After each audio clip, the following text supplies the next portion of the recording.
May 14th, 1945. Flight deck, USS Enterprise, Philippine Sea. The Kamikaze emerged from the clouds at 420 miles per hour, its engine screaming a death song that every sailor on deck had learned to recognize with primal terror. Lieutenant Commander Robert Riera watched through binoculars as the Mitsubishi Zero dove toward his ship. The rising sun emblazoned on its fuselage, growing larger with each heartbeat, and in that frozen moment before impact, he understood that what happened in the next 72 hours would either prove American naval engineering was the finest in the world, or confirm Japanese propaganda that the Empire's divine wind could sink any vessel. The Americans dared to sail into Pacific waters. The aircraft struck Enterprise's forward elevator with such force that the entire carrier shuddered, a violent tremor that threw men to the deck and sent tools and equipment sliding across steel plating, and as flames erupted from the impact point, engulfing the forward section of the flight deck in orange and black fury, damage control teams were already racing toward the inferno, knowing that 2 more kamikazes were inbound, and their ship had approximately 90 seconds before the next impact would test whether American damage control training was superior to Japanese fanaticism. Before we jump back in, tell us where you're tuning in from, and if this story touches you, make sure you're subscribed because tomorrow I've saved something extra special for you. Captain Grover Hall stood on the bridge, his knuckles white as he gripped the railing, watching his ship absorb punishment that would have sent any other vessel to the bottom. The first kamikaze had penetrated the forward elevator, its bomb detonating in the hangar deck below, and the explosion had killed 14 men instantly while wounding another 68, their screams audible even over the roar of fires and the thunder of anti-aircraft guns still firing at the 2 remaining suicide aircraft boring in from different angles. Hall had commanded Enterprise for 8 months, but nothing in his 30-year naval career had prepared him for this moment. Watching his ship die by inches while simultaneously fighting to keep her alive, and he knew that the decisions he made in the next 3 minutes would determine whether Enterprise would survive to fight again or join the dozens of American carriers that rested on the Pacific floor, their crews entombed in steel coffins that would never surface. The second kamikaze struck at 14:23 hours, precisely 94 seconds after the first impact. This aircraft, flown by Flight Petty Officer Seki Yukio of the Special Attack Unit, hit Enterprise's island structure, the carrier's command center, in what Japanese planners had identified as the optimal target for maximum disruption.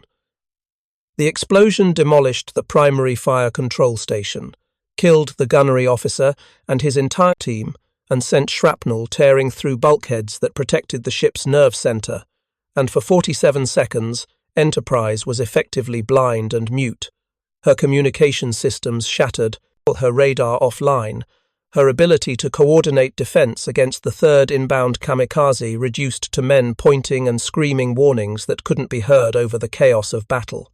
Lieutenant Jerry Hauser, the assistant damage control officer, found himself in command of the forward repair party when the first explosion vaporized his superior officer. At 23 years old, Hauser had joined the Navy directly from engineering school at MIT, and his classroom knowledge of stress calculations and metallurgy was about to be tested against reality in its most violent form. He led his team into the forward hangar deck, where temperatures exceeded 900 degrees Fahrenheit, where aviation fuel from ruptured aircraft created rivers of flame that flowed across the deck seeking new things to consume, and where ammunition from destroyed planes was cooking off in random explosions that turned the enclosed space into a shooting gallery where the targets shot back. Hauser's team wore asbestos suits that provided minimal protection against the heat, and they dragged fire hoses into position while dodging falling debris and stepping over bodies of shipmates who had been standing in the wrong place when the kamikaze struck, and through smoke so thick that visibility was measured in feet rather than yards, they fought to establish a water barrier between the flames and the forward magazine, knowing that if fire reached the stored bombs and torpedoes, Enterprise would disappear in an explosion visible for 50 miles. The third kamikaze should have finished Enterprise. Japanese observers in reconnaissance aircraft, maintaining watch from 15,000 feet, reported the carrier dead in the water, burning from bow to stern, and effectively destroyed as a fighting unit. Admiral Ugaki Matome, commanding Japanese naval aviation in the Philippines, received these reports with satisfaction, noting in his log that Enterprise, the most hated American carrier, the ship that had survived every major battle of the Pacific War, had finally been sent to join her sisters at the bottom of the sea. But Ugaki's intelligence was incomplete, based on visual observation of smoke and fire, rather than understanding of what was happening beneath Enterprise's smoke-shrouded deck, where damage control parties were demonstrating why American naval training emphasized fighting to save the ship, even when the ship appeared beyond saving. The third Kamikaze, flown by Ensign Ogawa Kiyoshi, struck Enterprise's aft elevator at 14:26 hours, completing a triangle of destruction that had hit the carrier's forward, middle, and aft sections in less than 4 minutes. This aircraft's bomb penetrated through the elevator and detonated in the hangar deck directly above the procer, steering gear compartment, and the explosion jammed Enterprise's rudder at 15 degrees starboard, sending the massive carrier into a slow circle that would make her an even easier target for the 4 additional kamikazes that Japanese controllers were vectoring toward what they believed was a helpless victim. Captain Hall, receiving damage reports that grew more catastrophic with each update, faced a decision that would define his career and possibly determine whether Enterprise would survive the next hour. He could order abandon ship, saving most of his crew but losing the carrier that had become the symbol of American naval power in the Pacific, or he could trust his damage control teams to perform miracles, while his ship steamed in circles, burning and unable to maneuver, presenting a perfect target for the next wave of suicide aircraft that radar showed were inbound from the north. Preparing and narrating this story took us a lot of time, so if you are enjoying it, subscribe to our channel. It means a lot to us. Now back to the story. In the forward engine room, Chief Machinist's mate Harold Bergman was fighting a different battle. The explosions had disrupted steam lines, and pressure throughout the engineering plant was fluctuating wildly, threatening to damage turbines that would take months to replace if they failed catastrophically. Bergman, a veteran of Enterprise's commissioning in 1938, knew every pipe, valve and gauge in the engineering spaces, and he was using that knowledge to perform a high-wire act of steam management, bleeding pressure here, redirecting flow there, keeping the turbines spinning while temperatures and pressures exceeded design specifications by margins that would horrify the engineers who had built this machinery. His team worked in spaces that exceeded 130 degrees, where touching metal without gloves meant instant burns, where steam leaks created invisible cutting edges that could slide through flesh, and where one wrong valve movement could trigger a cascade failure that would leave Enterprise without power, drifting helplessly while kamikazes lined up for leisurely attack runs against a stationary target. The steering casualty presented Lieutenant Commander James Stark with an engineering problem that seemed impossible to solve under combat conditions. Enterprise's rudder was jammed, and the mechanism to free it was located in a compartment directly above where the third kamikaze's bomb had detonated, meaning the space was filled with smoke, possibly flooded, definitely hot enough to kill anyone who entered without protection, and potentially unstable as fires weakened supporting structures. Stark assembled a team of 4 volunteers, men who understood they were being asked to enter a space that might collapse on them or fill with toxic gases, or explode if hidden fires reached fuel lines, and he led them into the steering gear compartment, wearing oxygen breathing, an apparatus that provided 30 minutes of air, knowing they would need at least 45 minutes to assess damage and attempt repairs. What they found inside would later be described in official reports as damage inconsistent with continued operation, a bureaucratic phrase that meant the compartment should have been uninhabitable. Yet Stark's team spent the next 2 hours working in conditions that tested the absolute limits of human endurance. On the flight deck, the scene appeared apocalyptic. All 3 elevator platforms were destroyed or jammed, meaning Enterprise couldn't launch or recover aircraft, effectively transforming the carrier into an expensive target rather than a functioning warship. Fires burned in 6 separate locations, and damage control teams were discovering that conventional firefighting wasn't working because the intensity of aviation fuel fires exceeded the capacity of standard firefighting equipment. Lieutenant Commander Riera, who had survived the day the limited Catons either limited qualities for a medic. Initial impacts, organized crews to push burning aircraft over the side, jettisoning millions of dollars of hardware to prevent fires from spreading, and in the process, they were creating a trail of debris that Japanese reconnaissance could follow, a burning path across the ocean that marked Enterprise's position as clearly as if the carrier were flying signal flags announcing her location. Riera knew this, knew that every burning aircraft they pushed overboard was a beacon guiding more kamikazes to their target, but the alternative was allowing fires to consume the ship from within, and he chose the devil he could see over the devil he could only imagine. The Japanese couldn't believe what they were seeing. 4 kamikazes had been vectored toward Enterprise's last known position, their pilots briefed to expect a burning hulk, barely moving, an easy kill that would earn them eternal honor in Yasukuni Shrine. Instead, they found a carrier that was steaming at 18 knots. Her rudder casualty repaired through methods the pilots couldn't understand, her fires largely contained, and her anti-aircraft batteries firing with an intensity that suggested the American crew was very much alive and very much interested in preventing additional aircraft from hitting their ship. The lead pilot, Lieutenant Nakamura Hideo, broke radio silence to report this impossibility to his controllers, transmitting that Enterprise was operational and maneuvering, a report that was initially dismissed as pilot error or misidentification, because Japanese intelligence insisted Enterprise had been mortally wounded less than 2 hours earlier. In the carrier's medical spaces, Commander Frank Losi was performing battlefield medicine under conditions that would be considered impossible in any other context.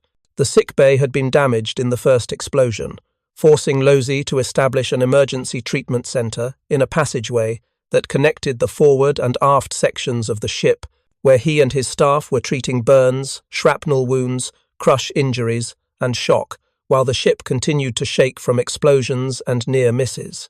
Losi had 82 casualties requiring immediate treatment, 14 dead who needed to be identified and prepared for burial at sea, and supplies that were running low because the storage lockers had been in sections now cut off by fire and structural damage. He was performing triage under fire, deciding who would receive the limited morphine, who would wait for treatment, and who was beyond help, and these decisions were being made by a man who hadn't slept in 36 hours, and who was himself wounded by shrapnel, that he hadn't had time to have removed because other men needed treatment more urgently. Captain Hall made his decision at 1500 hours, 43 minutes after the first kamikaze struck. Enterprise would not abandon ship. Instead, they would fight to save her, and if they failed, they would fail while moving forward rather than drifting helplessly. He ordered maximum sustainable speed, knowing this would stress damage systems beyond their design limits, but gambling that Japanese pilots would be less accurate, targeting a moving ship than a stationary one. He ordered all remaining aircraft launched, even though the damaged flight deck made launches dangerous and recoveries nearly impossible, because aircraft in the air were aircraft that couldn't explode on the hangar deck. And he ordered his communications officer to send a message to Admiral Halsey, commanding 3rd Fleet, that Enterprise had been hit, had sustained casualties, but remained operational and intended to continue her mission, a message that Halsey would later say embodied everything the Navy meant by the phrase fighting spirit. The engineering miracle that saved Enterprise was happening in spaces the crew called the hole, the lowest levels of the ship where machinery operated and where men worked in conditions that civilians would consider inhumane even in peacetime. Chief Bergman's team had stabilized the steam plant, but now they faced a different crisis. The explosions had started small fires in spaces filled with fuel oil, hydraulic fluid, and lubricants, creating a toxic environment where one spark could trigger explosions that would gut the ship from within. Bergman organized teams to enter these spaces, wearing breathing apparatus, carrying portable pumps, and working in darkness because electrical power had been lost to these sections. They pumped flooded compartments, smothered fires with foam and CO2, and reinforced damaged bulkheads with shoring timber, all while knowing that the compartments above them were still fighting fires that could burn through and rain destruction down on their heads. It was unglamorous work, invisible to observers on the flight deck, But it was this work that would determine whether Enterprise would survive the night. The damage control doctrine that saved Enterprise had been written in blood across 3 years of Pacific warfare. Every lesson learned from Lexington's loss at Coral Sea, from Yorktown's sinking at Midway, from Wasp's destruction by submarine torpedo, had been incorporated into training that transformed ordinary sailors into damage control specialists, capable of fighting fires that exceeded temperatures found in industrial furnaces. Lieutenant Hauser's forward repair party was applying these lessons in real time, establishing fire breaks by flooding compartments that weren't yet burning, creating barriers of water and foam that denied fire the oxygen it needed to advance, and systematically working backward from the flames, eliminating fuel sources and isolating damaged sections until the fires had nowhere left to spread. This wasn't heroic in the Hollywood sense. It was methodical, exhausting, dangerous work that demanded technical knowledge, physical endurance, and absolute trust that the man next to you would hold his position even when every instinct screamed to run from the heat and smoke and death that surrounded them.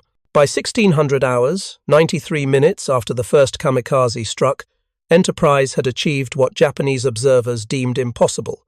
The major fires were contained, though not extinguished, and the carrier was making 22 knots, exceeding the speed that damage assessments suggested her wounded hull could sustain.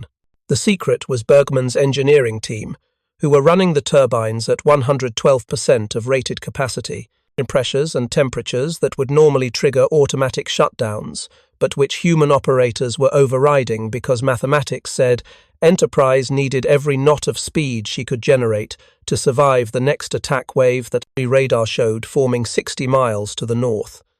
The turbines were screaming, a high-pitched whine that experienced engineers recognized as machinery operating beyond design limits, and everyone in the engineering spaces knew they were gambling that the turbines would hold together long enough to get Enterprise out of kamikaze range before metal fatigue caused catastrophic failure that would leave them dead in the water.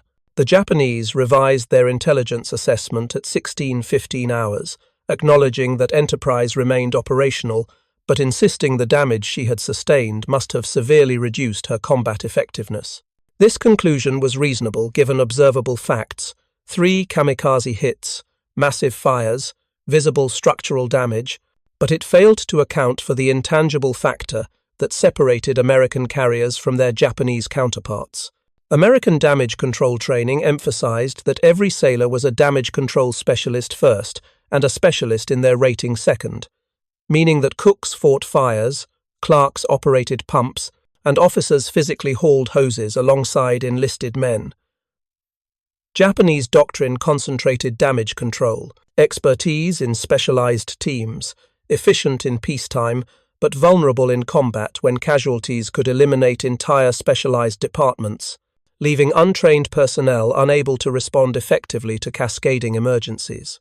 Enterprise had lost 14 men in the initial explosions, but she had 2,943 remaining crew members, and every one of them had been trained to fight fires, shore bulkheads, and operate emergency equipment, transforming the carrier into something the Japanese couldn't comprehend.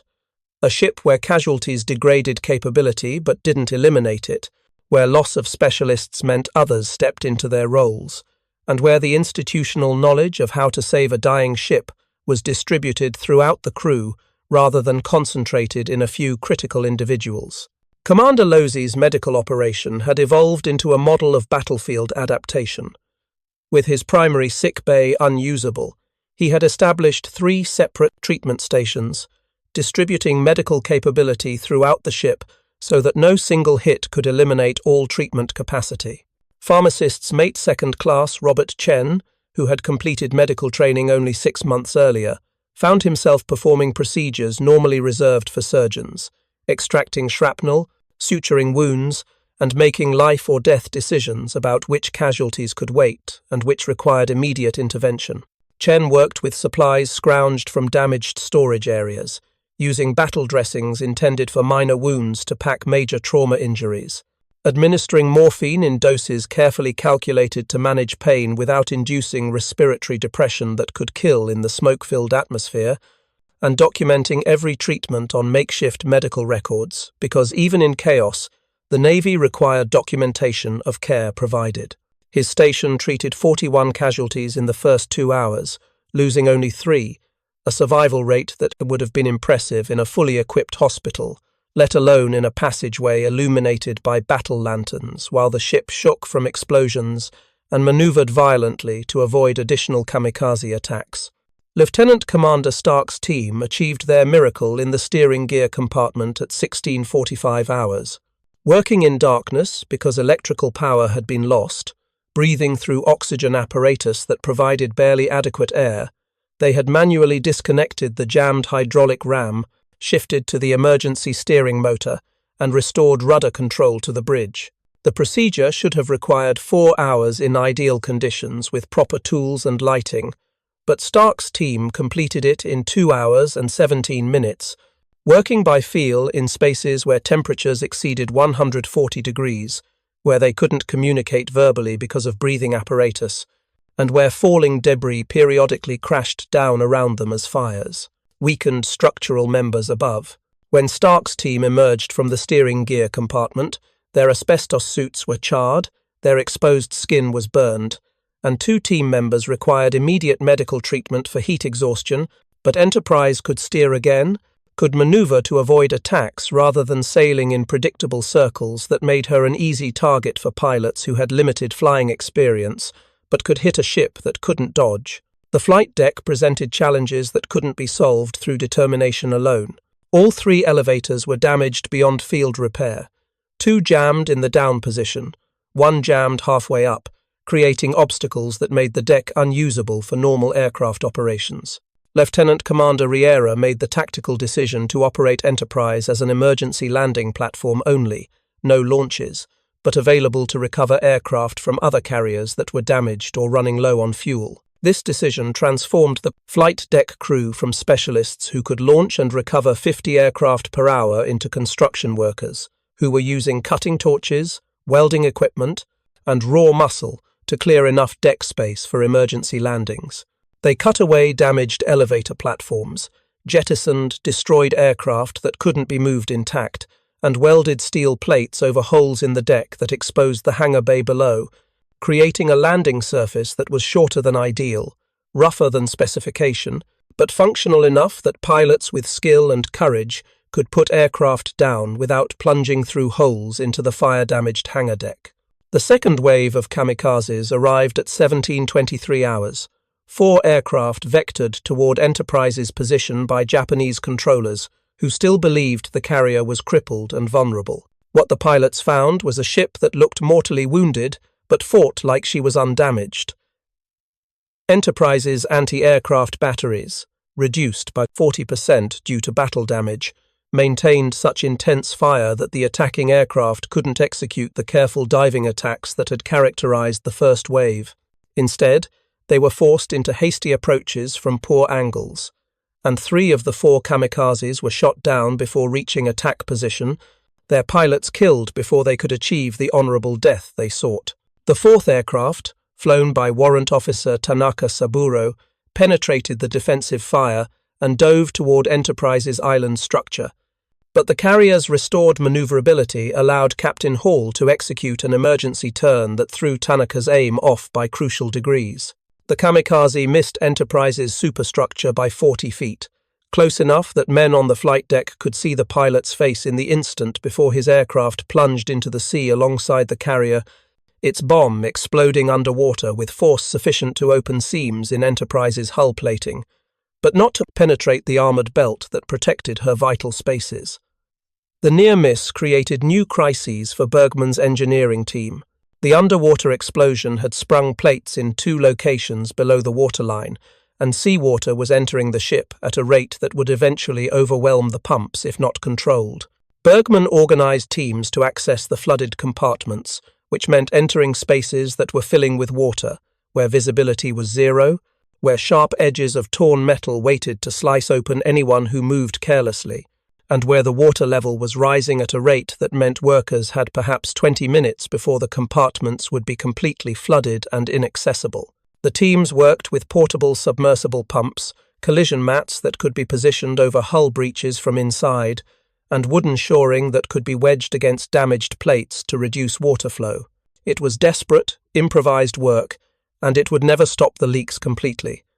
But it reduced water intake to levels the pumps could manage, buying Enterprise time to reach Ulithi Atoll, 400 nautical miles distant, where proper repairs could be attempted. Japanese intelligence was struggling to reconcile observations with expectations. Reconnaissance aircraft reported Enterprise still underway, still maneuvering, still operating aircraft, still fighting back against attacks that should have sent her to the bottom hours ago. The reports were accurate, but they contradicted Japanese understanding of how warships behaved when subjected to multiple kamikaze hits. Imperial Navy doctrine held that any ship struck by 3 kamikazes would be effectively destroyed, either sinking outright or so badly damaged that it would require months of repair before returning to service. Enterprise had absorbed 3 direct hits plus 1 damaging near miss, yet she was making 23 knots 4 hours after the first impact, a performance that suggested either the intelligence reports were wrong or American damage control capabilities exceeded Japanese estimates by margins so wide that they invalidated core assumptions about kamikaze effectiveness. Admiral Ugaki, reviewing these reports, chose to believe his intelligence was flawed rather than accept that American engineering and training had created ships that could survive punishment designed to be unsurvivable. As sunset approached on May 14th, 1945, Enterprise's crew had been fighting for their ship's survival for 4 hours and 37 minutes. They had contained 7 major fires and dozens of minor ones, restored steering control, maintained propulsion despite damage that should have disabled the engineering plant, treated 82 casualties while maintaining combat capability, and repelled a second wave of kamikaze attacks that should have finished what the first wave started. Fatigue was becoming a factor now, with damage control parties operating on adrenaline and determination, because their bodies had exhausted normal energy reserves hours ago. Men were making mistakes born of exhaustion, mistakes that in other circumstances would be minor but in combat could be fatal. A firefighter stumbled and dropped a hose, losing pressure at a critical moment. A repair party member grabbed a steam line without gloves, suffering burns that removed him from duty. A damage control officer fell asleep standing up, jerking awake only when a nearby explosion startled him back to consciousness. These were symptoms of human systems reaching their operational limits, and Captain Hall knew that his crew couldn't maintain this intensity indefinitely. The decision to continue toward Ulithi rather than reverse course toward rear area bases represented calculated risk. Ulithi was closer, but it meant sailing deeper into waters where Japanese air power could reach Enterprise, while reversing course would add days to the transit, but through waters where American air superiority made kamikaze attacks less likely. Hall chose Ulithi because every hour Enterprise remained at sea with jury-rigged repairs was an hour where catastrophic failure could sink her, and because longer transit meant longer exposure to submarine attack against a carrier that couldn't maneuver at full capability and couldn't launch anti-submarine patrols. The decision was controversial, with some staff officers arguing for the conservative approach, but Hall had commanded Enterprise long enough to trust his feel for what the ship could endure, and his feel told him that Enterprise had perhaps 72 hours before accumulated damage, deferred maintenance, and crew exhaustion would combine to create failures that even American damage control expertise couldn't overcome. Night operations on a damaged carrier presented unique challenges.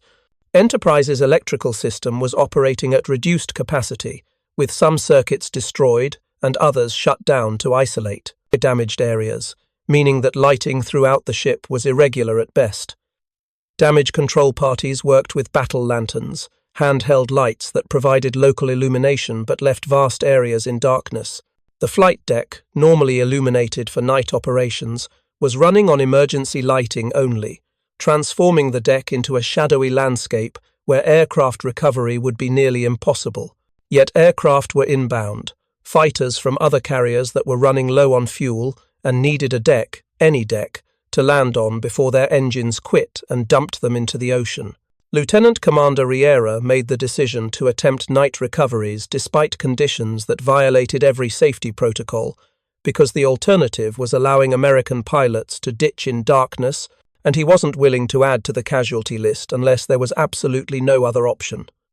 The first night landing occurred at 1947 hours, an F-6F Hellcat from USS Hornet whose pilot reported fuel for perhaps 10 more minutes of flight. The pilot, Lieutenant Raymond Skinner, had never landed on Enterprise, had never landed on a carrier at night with emergency lighting only, and was attempting to put his aircraft down on a deck shortened by damaged elevators and roughened by welded patches over holes. Riera positioned himself on the deck with handheld signal lights, providing what guidance he could through gestures the pilot could barely see, and Skinner brought his Hellcat in fast because there wasn't deck length for a proper approach, caught the number 3 arresting wire, and rolled to a stop with 18 feet of deck remaining before he would have plunged over the bow into the sea. Skinner climbed from his cockpit shaking, partly from the adrenaline of the landing and partly from seeing Enterprise's battle damage up close, and he asked the deck crew how the ship was still floating. The answer he received, a shrug and a tired smile, spoke volumes about the attitude that had kept Enterprise fighting when logic said she should be sinking.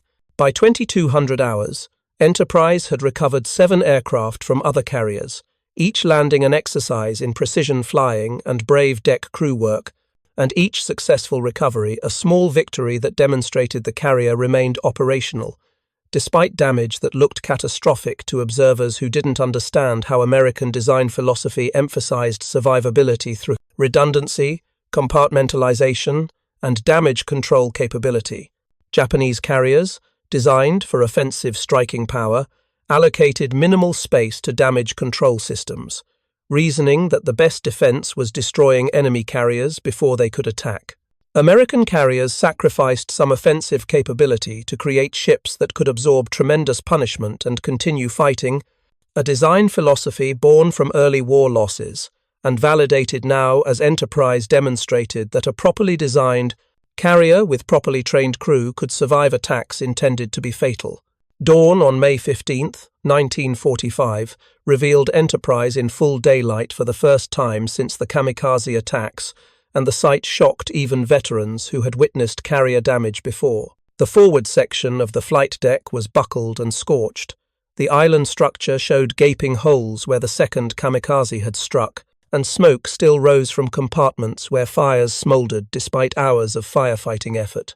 Yet Enterprise was making 24 knots, a speed that contradicted visual evidence of damage, and her wake was straight and true, proof that Stark's steering gear repairs were holding, despite stresses that exceeded any peacetime engineering analysis. Captain Hall surveyed his ship from the bridge, noting every visible wound, calculating in his mind whether Enterprise could survive another attack, and concluding that his ship had perhaps one more fight left in her, before accumulated damage would force them to reduce speed or risk catastrophic mechanical failure that would leave them dead in the water and defenseless.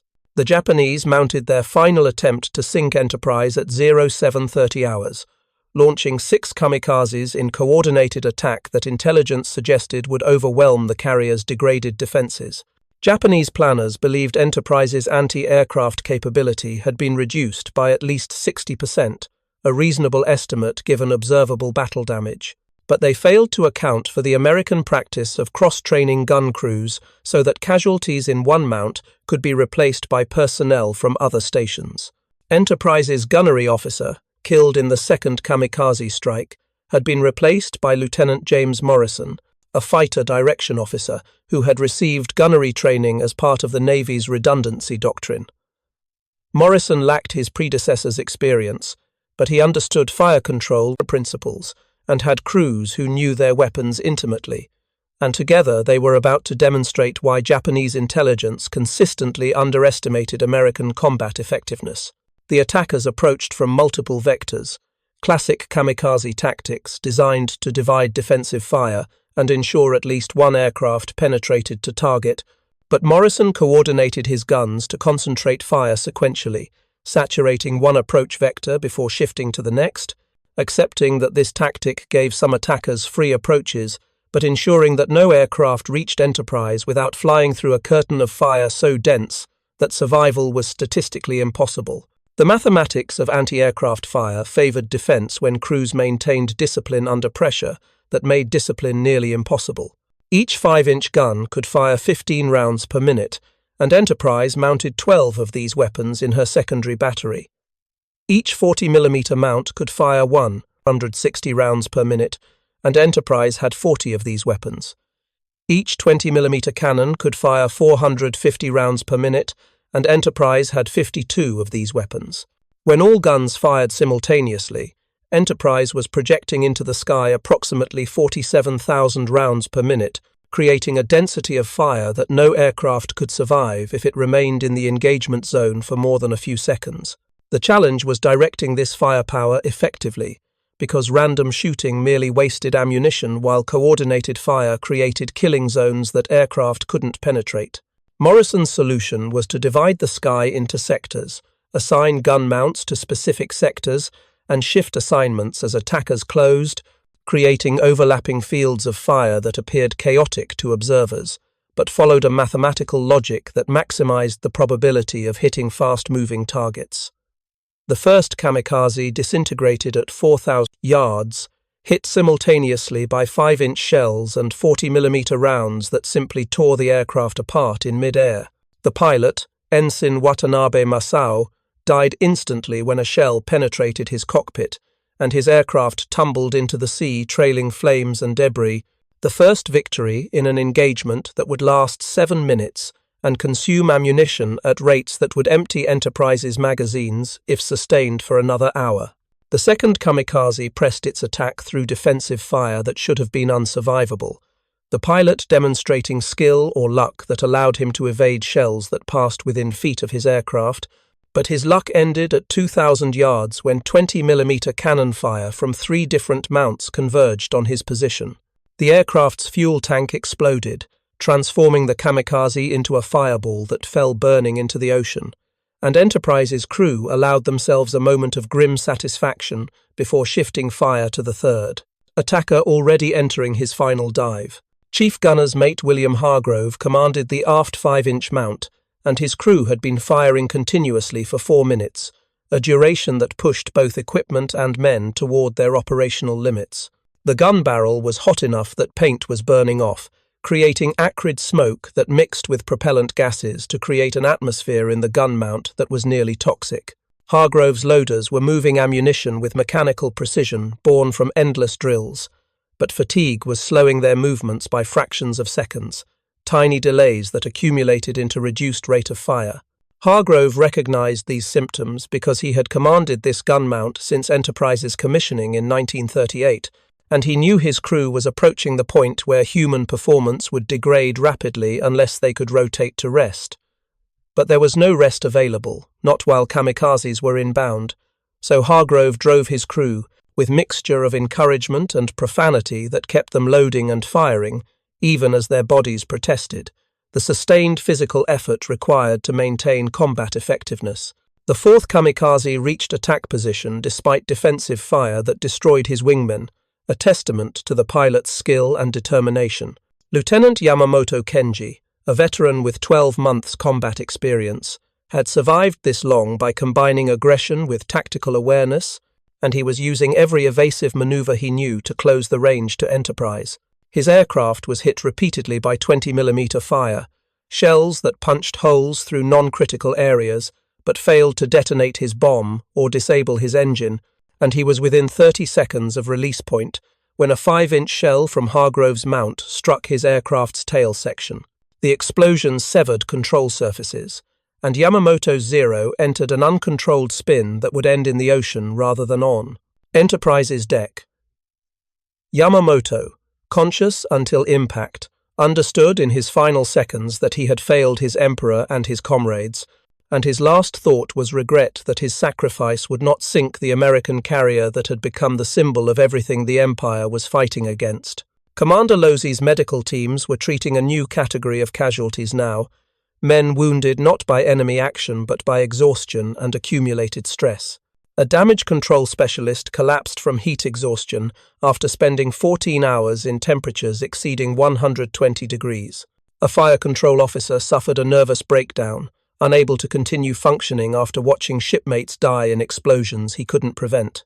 A machinery technician injured himself through fatigue-induced carelessness, dropping a wrench that crushed his hand because he was too tired to maintain proper grip. These casualties were less dramatic than combat wounds, but they were equally real and equally depleting to Enterprise's combat capability. Losey found himself treating conditions that medical textbooks described, but which he had never encountered in peacetime practice, and he was improvising treatments based on principles learned in medical school, combined with common sense born from 3 years of combat experience. He administered fluids to dehydration cases, sedatives to men suffering acute stress reactions, and antibiotics to prevent infection in wounds that couldn't receive proper surgical treatment because more serious casualties demanded priority. By mid-morning on May 15th, Enterprise had repelled the final Kamikaze attack, sinking all 6 attackers at cost of expanded ammunition that left the magazines at 38% capacity, enough for one more major engagement but insufficient for sustained operations. Captain Hall received this information with concern tempered by satisfaction, concern because reduced ammunition meant reduced defensive capability, satisfaction because his crew had just demonstrated that Enterprise remained a fighting ship, despite damage that Japanese intelligence insisted should have rendered her ineffective. Hall ordered course maintained for Ulithi, calculated that they would arrive in approximately 40 hours if current speed could be maintained, and authorized his crew to secure from general quarters for the first time in 19 hours, allowing rotations to eating and sleeping that would restore some measure of normal human function to sailors who had been operating on adrenaline and determination since the first Kamikaze struck. The engineering miracle continued in spaces where Bergman's teams were performing maintenance that should have been impossible underway. They were replacing damaged steam lines, rewiring electrical circuits, and reinforcing bulkheads that showed concerning stress cracks, all while the ship operated at speeds that created vibrations and stresses that made this work dangerous. A machinist's mate working on a steam fitting was nearly scalded when vibration caused a connection to fail, releasing superheated steam into a confined space. An electrician working to restore power to damaged circuits was nearly electrocuted when ship movement caused him to make inadvertent contact with a live conductor. These near misses were symptoms of attempting to perform maintenance that required stable platforms and controlled conditions, while the ship was maneuvering at high speed through hostile waters, but the alternative was deferring all maintenance until reaching port, gambling that nothing would fail catastrophically before then. And Bergman wasn't willing to accept that gamble when his engineering knowledge told him that several critical systems were operating beyond their design margins. The psychological state of Enterprise's crew on the morning of May 15th represented a complex mixture of pride, exhaustion, and determination that would be studied in later years as example of combat effectiveness under extreme stress. These sailors had witnessed their ship absorb damage that sank other carriers, had fought fires that should have been uncontrollable, had maintained machinery that should have failed, and had done so while knowing that another kamikaze attack could arrive at any moment. The strain manifested differently in different individuals. Some became quieter, withdrawing into themselves as coping mechanism. Others became more talkative, processing trauma through constant conversation about what they had experienced. A few showed signs of what would later be recognized as combat stress reaction, inability to focus, hypervigilance, emotional outbursts triggered by minor frustrations. But the majority simply continued performing their duties with competence, born from training, and sustained by knowledge that their shipmates depended on them, demonstrating the resilience that allowed humans to function effectively in conditions that exceeded any reasonable definition of normal stress. Lieutenant Commander Riera's flight deck crew achieved another impossible task on the afternoon of May 15th, clearing sufficient deck space to allow limited aircraft launch operations despite 2 elevators remaining jammed. They accomplished this by physically manhandling aircraft into position, pushing and pulling the multi-ton machines across deck surfaces damaged and irregular, positioning them for catapult launch despite lacking the normal elevator system that would have made this process routine. The first launch occurred at 14:30 hours, an F-6F Hellcat that Enterprise was returning to its home carrier after the emergency landing the previous night. The pilot, Lieutenant Skinner, expressed doubts about launching from Enterprise's damaged deck, but Riera assured him the catapult was functional, and the deck crew knew what they were doing, and Skinner trusted that assurance because he had witnessed what content Enterprise's crew could accomplish when they committed to a task. The launch was successful, the catapult hurling the Hellcat down the deck and into the air with normal force, and Skinner departed with renewed respect for the carrier that looked half-destroyed but functioned well enough to conduct flight operations.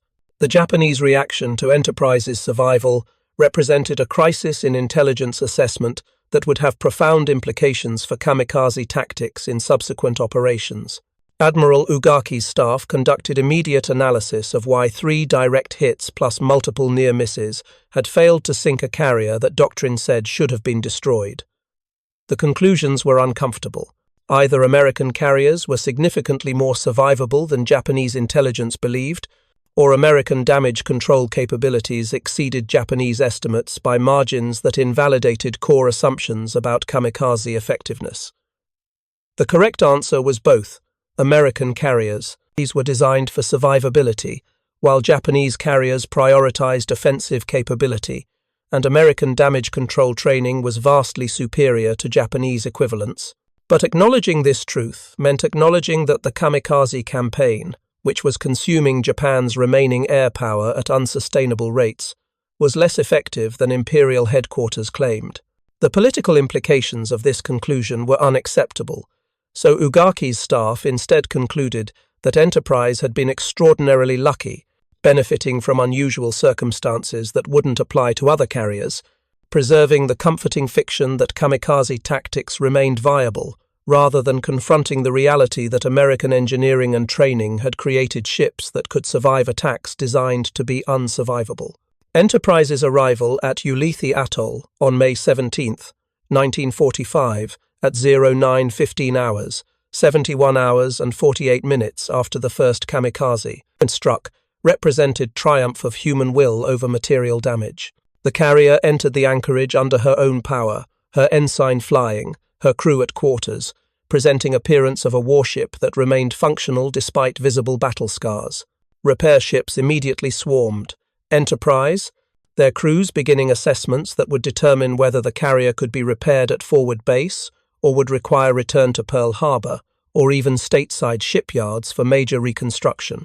Captain Hall submitted his preliminary damage report at 1300 hours, documenting 3 kamikaze hits, 1 damaging near miss, 14 killed, 68 wounded, 7 major fires, extensive structural damage to flight deck and island structure, damage to all 3 elevators, and numerous secondary systems destroyed or degraded. The report concluded with assessment that Enterprise had survived through combination of design robustness, crew training, and leadership decisions that prioritized saving the ship over minimizing casualties or conserving resources. The final assessment by repair ship crews confirmed what Hall's report suggested. Enterprise had absorbed damage that would have sunk most carriers but had survived because American design philosophy emphasized survivability through redundancy and compartmentalization. Every critical system had backups. Every vital space had alternative access routes. Every essential function could be performed through multiple methods, creating ships that degraded gracefully under battle damage rather than failing catastrophically. Japanese carriers, designed for maximum offensive capability, lacked these redundancies, reasoning that the best defense was destroying enemy carriers before they could attack. This philosophy worked when Japan held advantage, but as American power increased, Japanese carriers found themselves absorbing damage they couldn't survive because their design didn't emphasize the survivability in features that kept American carriers fighting after hits that should have been fatal. The crew of Enterprise learned on May 18th that their ship would remain at Ulithi for repairs estimated to require 6 weeks of work that would restore combat capability, but leave visible scars that Enterprise would carry for the remainder of her service. The repairs would focus on restoring flight operations capability, fixing the elevators, and repairing flight deck damage to allow normal aircraft launch and recovery. Secondary priorities included repairing the island structure, restoring full electrical power, and replacing damaged anti-aircraft weapons. The work would be performed by repair ship crews supplemented by Enterprise's own technicians, who knew their ship's systems better than any outside specialists. Captain Hall authorized shore leave for crew members not essential to repair work, recognizing that sailors who had fought for 72 hours deserved rest and recovery time that couldn't be provided aboard ship. The legacy of Enterprise's survival would extend far beyond one carrier's damage and repair. The engagement validated American damage control doctrine, proving that intensive training and proper equipment could allow ships to survive punishment that enemies designed to be fatal. The lessons learned would be incorporated into training programs, design modifications for future carriers, and tactical doctrine that emphasized fighting to save the ship, even when damage appeared overwhelming. Most importantly, Enterprise's survival demonstrated to American sailors throughout the Pacific that their ships could take tremendous punishment and continue fighting, a knowledge that strengthened morale and reinforced confidence in American naval engineering. For the Japanese, Enterprise's survival represented failure of kamikaze tactics to achieve their intended effect, sinking American capital ships efficiently enough to offset Japan's declining air power. Special attack units would continue operations until war's end, but their effectiveness would never match the hopes Imperial headquarters had invested in them, partly because American carriers proved far more survivable than Japanese doctrine assumed possible. 72 hours after the first kamikaze struck, Enterprise floated at anchor in Ulithi Lagoon, battered but operational, her crew exhausted but proud, her future uncertain but her survival certain. The carrier that Japanese propaganda had claimed to sink multiple times throughout the war had absorbed 3 direct kamikaze hits and fought her way to safety, demonstrating that American engineering, training, and determination could overcome attacks designed to be unsurvivable. In the history of naval warfare, few ships had endured such concentrated damage and remained operational, and none had done so while maintaining combat capability sufficient to continue engaging enemy aircraft and conducting flight operations. Enterprise's survival from May 14th through May 17th, 1945, represented not just one ship's fortune, but validation of design philosophy, training doctrine, and human courage that defined American naval power in the Pacific War. Up next, you've got 2 more standout stories right on your screen. If this one hit the mark, you won't want to pass these up. Just click and check them out. And don't forget to subscribe and turn on the notification bell so you don't miss any upload from us.